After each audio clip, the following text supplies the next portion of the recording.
Wiki iliyopita siku ya Alhamisi, hivyo kutoka wakati alituacha ni wiki mzima.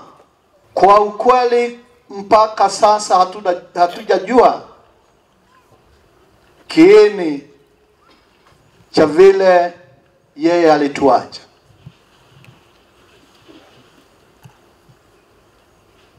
Lakini kwa sababu serikali inachunguza hayo mambo, hivi karibuni tutaambiwa ni nini hasa kiliua ndugu yetu ambaye hapo awali hakuwa mgonjwa. Kwetu sisi siku hii ya leo, kwa imani kuu, imani kwa Mungu,